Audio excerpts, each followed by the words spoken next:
Did they? Well, then again, it's Russia, and Putin says do something, and the FDA, and you got this and you got that. There's no real political opposing force. It's get the job done, or we're going to shoot you, and then we're going to bill your family for the bullet. I mean, what do you do? That's it. Or you're going to get a roundhouse because Putin's a karate expert. The karate man.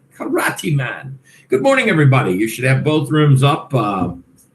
Yesterday, we noted we had some technical difficulties with our platform, but it's all been resolved. We had some identification of a little bit of rotation out of cloud and some software stocks into hardcore good stuff that services and things and things like that. And people smoke cigarettes and shirts and clothes and Discover Financial. People are going to be paying their credit cards. Shopify, we got on our main board, signals to the left, and you can see we do have energy is starting to creep back higher here at trading near 43. Today's Tuesday turnaround. It will be the seventh day of the month. The seventh day. We have a showdown between the political forces here in the U.S., whether we're going to get stimulus.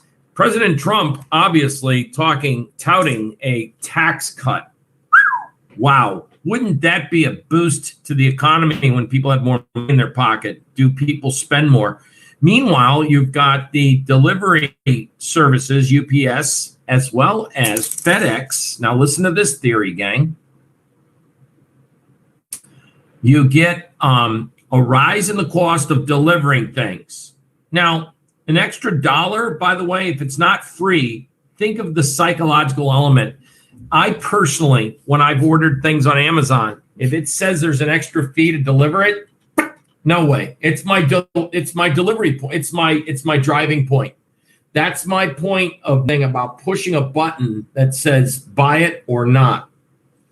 If you raise prices on delivering, and people have been in their house for so long, and granted, Amazon having stuff delivered is like Christmas every day. Oh, it's a box. I forgot I ordered this. Or, gee, it's not for me, Mary. It's for you. What did you order? You're yelling at me for ordering things, and yet, there it is. That's the struggle between husband and wife. Who's ordering? It's the race of whose box is it? That's the quandary of COVID-19. It got a lot of people to get used to ordering online. Lots of things. Wayfair benefited, obviously. So with that said, if you charge to deliver and people have been locked up and they feel it's safer to go out, how many people will get out of the cocoon and want to go re-explore touchy-feely buying things out there? Think of that psychology. If that is the driving force that you charge more money, people might say, hey, I've been going to Home Depot. I've been going to the grocery store. What the hell's the difference? I'll go out and go somewhere else. I don't need to buy this. Maybe I could find it online. I mean, I miss seeing all the new technology. I miss seeing what's going on at Best Buy, possibly. I'm just saying this could be a turn. This could be a turn psychologically when you start charging money. It's called supply and demand, right? Monetary forces change buying habits. So the point that I bring to your attention is that if you get delivery services charging more because they have to, and obviously UPS benefited, it's now no longer at $100. It's not $110. It's not $120. It's $160. Screwed the pooch on not getting you mandatorily buying it. But anyway, with the thought being is, thank God, I'm not short that stock. Look at the department stores. All of a sudden, we're starting to see stores start to move up, and maybe that's the balance that people will start to go out. So we're starting to see department stores, Nordstrom's, Macy's, Burlington, Kohl's, KSS, starting to appreciate. That might be a trend we have to follow. We're already in Kohl's on an option. Maybe we add to it, or, I think in the middle of the beginning of August, it's not something we need to get aggressive with right this second. However, it's something we have to contend with and pay it. Is that rise in the cost going to be the mitigating point that creates people from not clicking as much? That's a thought psychologically, and that might dictate whether it's the demise of Wayfair, the demise of Amazon for a bit. I'm not saying they're going out of business any day soon. I said the demise of stopping the ascent of both of those valuations. That is over time. So the market takes a little time to digest, but that's how I see it. Think about how you react. Maybe we need to poll and say, what's your defining moment that keeps you from buying something online? If you were going to be charged a surcharge of $3 extra, do you really need it? Is that the same to begin with? Because you were saving $3 and you didn't want to go out. But now I want to go out and the $3 pisses me off. So therefore I'm not going to buy that item. So anyway, that's my little showdown theme for today. Meanwhile, the market's going to open up maybe in this SPY, maybe 0.5%. We had a hell of a run in the Russell. What else do we have to talk about today? Scans. Let's bring in some scan results and say, what really did we see today? Let me go back over here and start looking at top-down approach first. What do we see happening in the market? We broke out of in the Dow. Boy, just to tell you, I don't get it right all the time. I knew not to sell. We were in a call spread. We thought it was going to rise and break out. It didn't. We started to lose a little time. And man, what a difference 5 extra days make, 4 days make, right? The advanced decline finally, and it's not quite, by the way. My contention was we had a moving average cross, and then it went right back into the cross. But here's the key. We now have a stronger close relative to this high. Yesterday, one day, trying to put it in there, trade station, so forget about it. Mini, I gotta read it.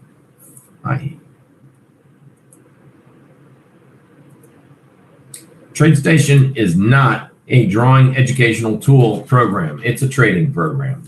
We'll scramble to buy or rotate, and that's where you see it. A little rotation, money a little off the top in the NASDAQ, went into Dow components, not just Boeing, aerospace defense, but other names as well. Your summer school model week was buying this thing on the Russell. We suggested Friday that there would be further upside out of the Russell and to look at some near-term in the money. That was Friday. We made that recommendation in the live trading room.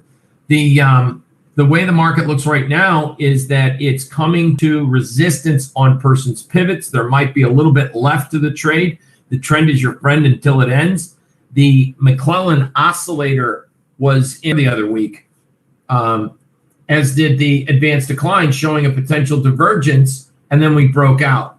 So we've done something that's magical and positive. We've made a new high in the advanced decline, and that suggests maybe a little bit more upside, but we're probably running we're at the bottom of the 9th inning of this move for the month of August, and that's my contention. The McClellan oscillator still, while it's not at a zero line anymore, it's a tricky indicator. It's a great indicator. I know how to use it.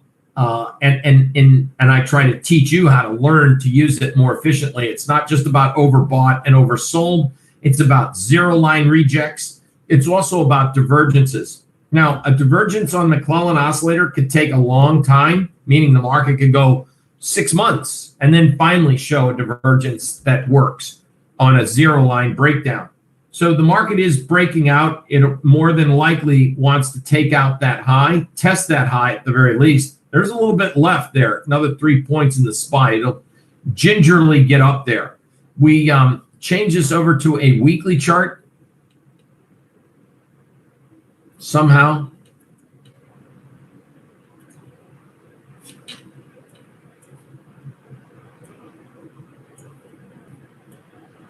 There we go.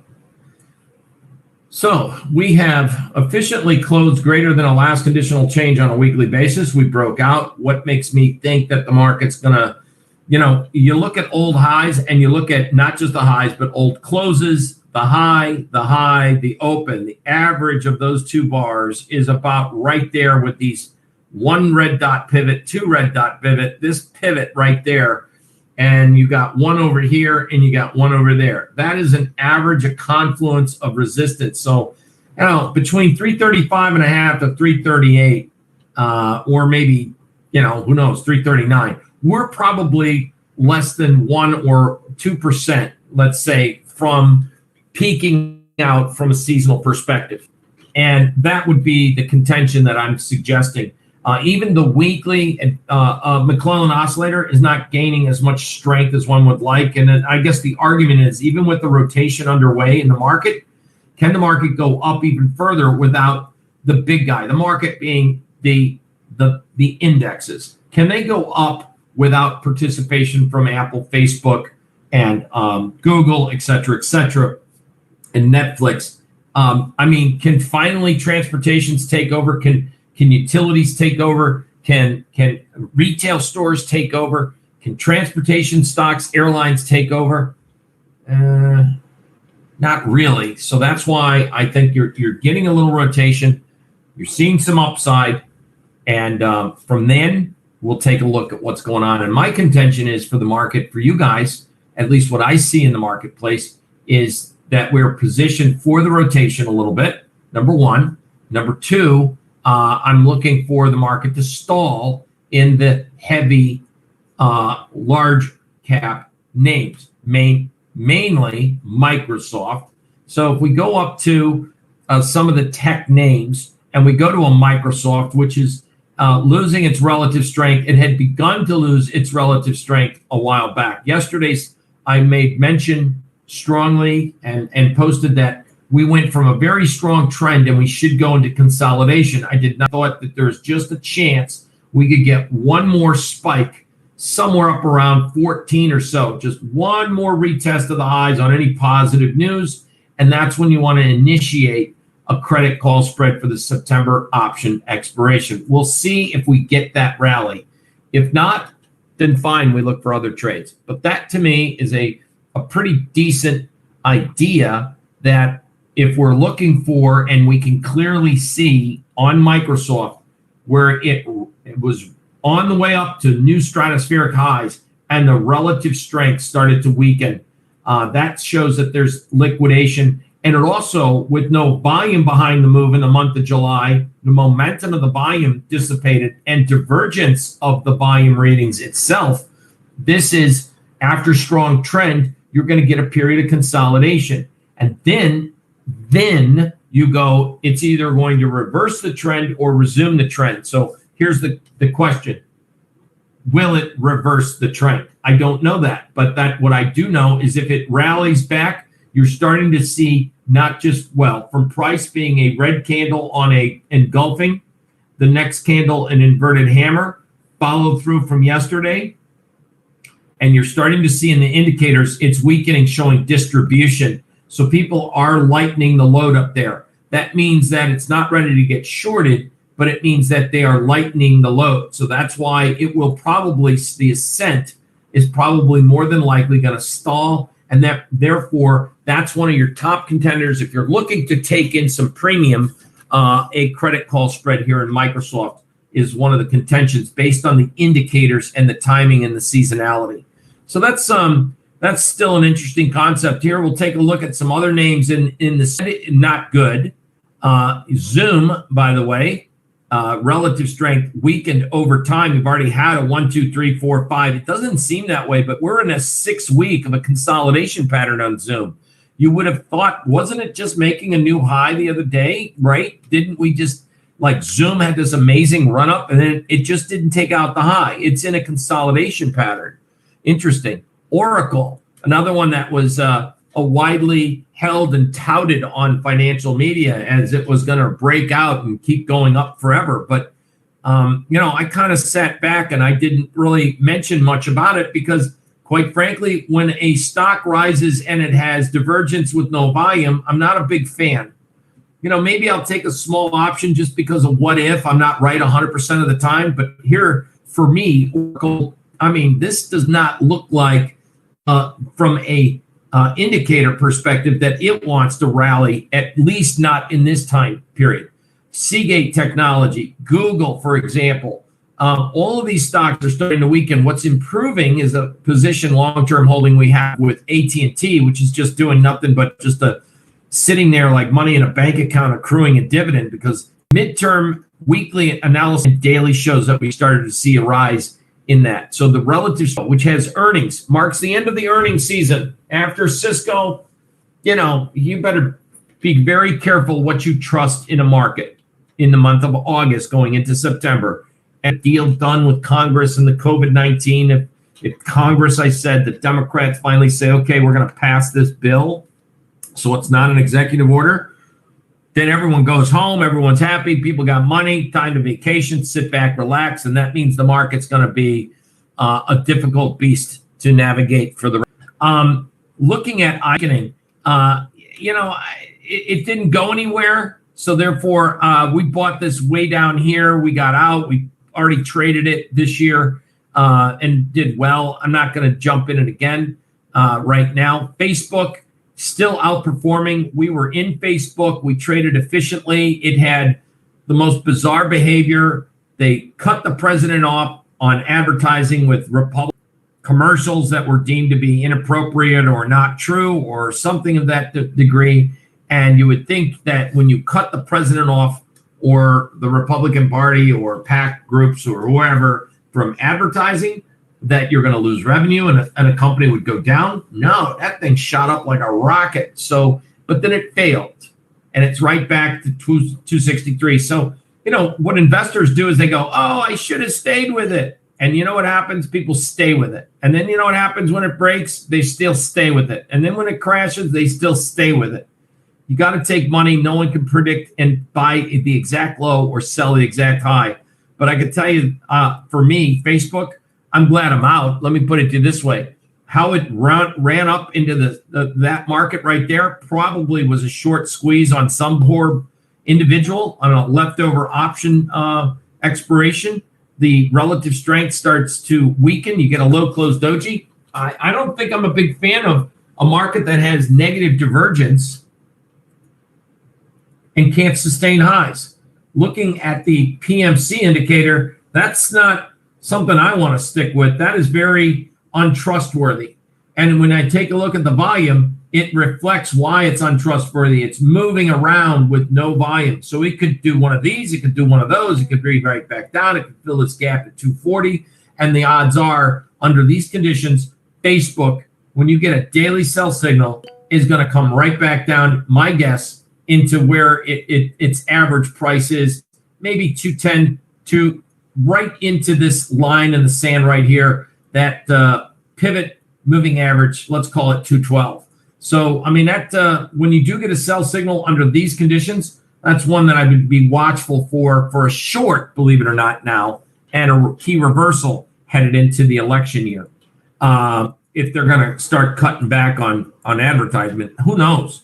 And another thing is that they have this online business model and revenue stream from that they're building small businesses, but people don't want to do it as much online, and they're going to have storefronts open.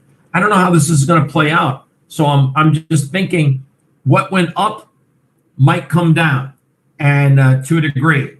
And the way this thing went up on Facebook under these conditions and the way it popped right back down tells me that someone's very interested in unloading Facebook up here, anything better than 270, because it went up, it didn't stay there very long, not even a half a day, and it plopped. So we'll be watchful of that in the technology. What is going up, industrials, interesting that my boys, Illinois Toolwork, as I tweeted out, a really good harbinger of the economy, ITW. But let's take a look at ITW. Relative strength is good, broke out. It's not one of the greatest, and the volume is negative. The volume readings are negative. No one really trades it that much. And now that we're near, that might have been just let's rotate the last gasp. After trends, usually you get a blow off top wide range bar at the end of a trend. This thing's been trending up, and now you just had to put in near 197. So I would say we're and when I look at some of these names that have helped guide me this year, while I'm not 100% perfect, we've done a lot better than 90% of the people, and I've done worse than 2% of the people. So the moral of the story is, when I look at some of these names that are switching and have got us up to this level, I'd say, yeah, we got to be a little bit. We're in the bottom of the ninth inning here, in my humble opinion, for the market for the month of August. So while I do like certain names and we see that rotation, we got to be careful of what we buy and what we add on to. That's my 2 cents of the market today. I haven't changed my mind from anything other than that. Maybe look to add on to some trades like a Discover, which we'll try to do, which we attempted to do in the newsletter, and now we have to readdress in the live trading room today, and we'll see if the market is going to be one of the better performers in the credit card space. Other than that, insurance and financials gained a big bid. People can't understand what's going on with the Russell, and it's right there. It was market. Huntington, Regions, all of those guys got quite the bid over the last couple of days. Coincidentally, the same amount in terms of percent change coincidence. And then also energy, XOP, small cap energy, not the frackers stream, the guys that make gasoline that sell it to you, and the guys that pump oil out of the ground like an Exxon. Those are the guys that this is the ones that have started to see an increase in performance. Antero, by the way, Antero Resources, that was I don't want to rub it in your face, but both Mike C., one of our members, and myself were telling everyone to buy this. It was an option premium at $2. So when you want to look at probably one of the greatest price appreciations in April or March, and then traded up to 8. What's the term of percentage? And no one wants, I don't think the media talks about that because we'll let that one slide by us. So, I mean, that's kind of interesting. Everyone wants to talk about Zoom and all of those things. Anyway, here's what we got going on for today. I think that in the material sector, we still have housing going up. People are fleeing from urban dwellings. My buddy, I have 2 friends, Doc G and Stewie Unger. Oh, I gave his name one. All right, Stewie, my buddy from '84 from the old days. I often talk about him. He's like an older brother to me. We partied hardy. And anyway, he was from being a member at the Mid-Am all the way to a full member at the CME. He's the one who actually created the LIBOR pit at the Chicago Mercantile Exchange. And he's close friends, which I know through him, Leo Malamed, the ex-chairman emeritus of the